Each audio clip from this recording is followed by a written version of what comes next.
Hey, what's up, everyone? Welcome. Now, when we come across that smooth SOB who parks in the red, walks to the front of the line, and always seems to get what they want, sure, we might wish they got a parking ticket or that they'd go to the back of the line, but also, we kind of got to give it to them and their I don't give a fuck attitude.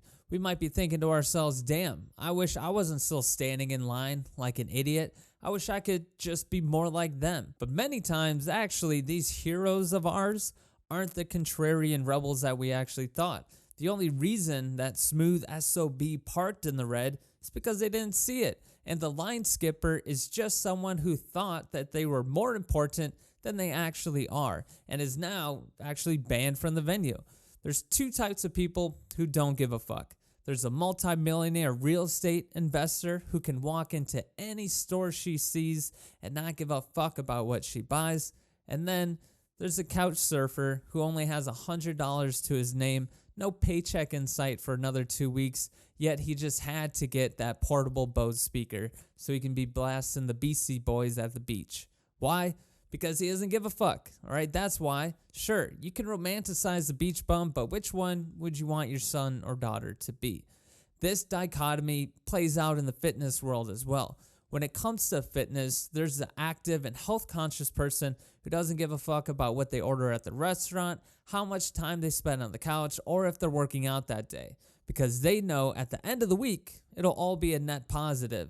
And then there's the out-of-shape insurance salesman who doesn't give a fuck about their weight or health, so they order whatever they want at lunch and spend their evenings on the couch. Now look, there's a few things that separate these two people, and one of them is 90 minutes of exercise. The person ordering more than their fair share off the menu could do a lot less damage to themselves if they also had a 90-minute exercise routine.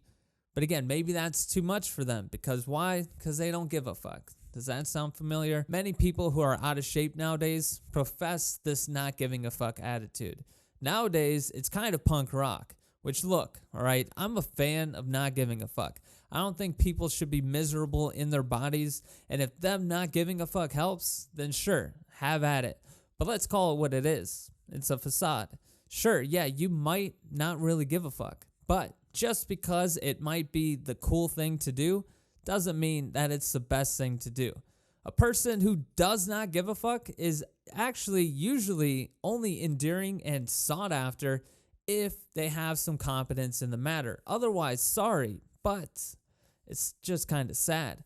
Think of the first time chef not giving a fuck about the dinner rush at all, not even thinking about it, but inevitably undercooking all the food and then taking too long to dish out the orders that they do manage to get out there, and ultimately causing guests to demand a refund and walk out. Or we got the wantrepreneur who's watched way too much Shark Tank and doesn't give a fuck about the deal they're about to do because they think that they're so amazing. So they don't prepare, they blow it, and end up having to work for Postmates.